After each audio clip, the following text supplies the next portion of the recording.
నల్గొండలో వర్షాలకు సంబంధించిన పూర్తి సమాచారం అందించేందుకు మా ప్రతినిధి రవి లైవ్ లో సిద్ధంగా ఉన్నారు. రవి, ఏంటి నల్గొండలో పరిస్థితి? ఇంకా ఎన్ని రోజులు వర్షాలు ఉండే అవకాశం ఉంది? ప్రజలను ఎలా అలర్ట్ చేస్తున్నారు? లక్ష్మీదుర్గ వరుసగా కురుస్తున్నటువంటి భారీ వర్షాలతో ఉమ్మడి నల్గొండ జిల్లా వ్యాప్తంగా ఉన్నటువంటి ప్రాజెక్టులో జలకళ సంతరించుకుంది. ఇప్పటికే ఉమ్మడి నల్గొండ జిల్లాలోని నల్గొండ, సూర్యాపేట, యాదాద్రి, భువనగిరి జిల్లా కలెక్టర్లు, ఎస్పీలు దిగువ లోతట్టు పరివాహక ప్రాంతాల ప్రజలనైతే అప్రమత్తం చేశారు. ప్రధానంగా మూసి ప్రవహించేటటువంటి భీమలింగం కత్వ కావచ్చు, అదేవిధంగా భీమారం వద్ద కావచ్చు, మొత్తంగా మూసి ప్రవహించే లోతట్టు ప్రాంతాల ప్రజలను కూడా అప్రమత్తం చేసిన పరిస్థితి ఉంది. ప్రత్యేకంగా కలెక్టరేట్ కార్యాలయంలో నిత్యం కూడా అందుబాటులో ఉండే విధంగా కంట్రోల్ రూమ్ కూడా ఏర్పాటు చేయడం జరిగింది.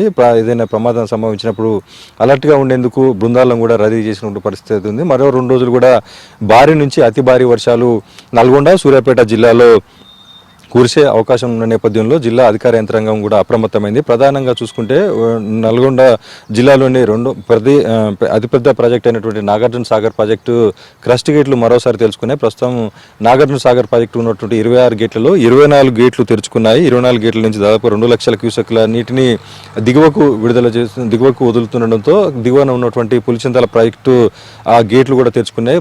పులిచింతల ప్రాజెక్టు యొక్క 9 గేట్లు తెరుచుకోవడంతో అటు ప్రకాశం బజార్ దిగువకు వదిలిపెడుతున్న పరిస్థితి ఉంది. మరో రెండవ అతిపెద్ద ప్రాజెక్ట్ అయినటువంటి మూసీ ప్రాజెక్టు కూడా భారీగా వరద ప్రవహిస్తుండడంతో ప్రధానంగా యాదాద్రి, భువనగిరి జిల్లా ప్రవహించేటటువంటి ఒలిగొండ మండలం బీబిలింగం కత్వ, అదేవిధంగా రుద్రారం చెరువు వద్ద లో లెవెల్ పైనుంచి మూసి వరద ఉధృతి ప్రవహిస్తుండడంతో అక్కడ ప్రాజెక్టులను అప్రమత్తం చేసిన పరిస్థితి. మరో 2 రోజులు కూడా వర్షాలు భారీగా కురిసే నేపథ్యంలో జిల్లా అధికార యంత్రాంగం కూడా మొత్తంగా అప్రమత్తమైంది. లోతట్టు పరివాహక ప్రాంతాల ప్రజలు కూడా అప్రమత్తంగా ఉండాలి. ఎవరు కూడా చేపల వేటకు వెళ్ళొద్దు అని చెప్పేసి కూడా అధికారులు సూచనలు జారీ చేసిన పరిస్థితి ఉంది.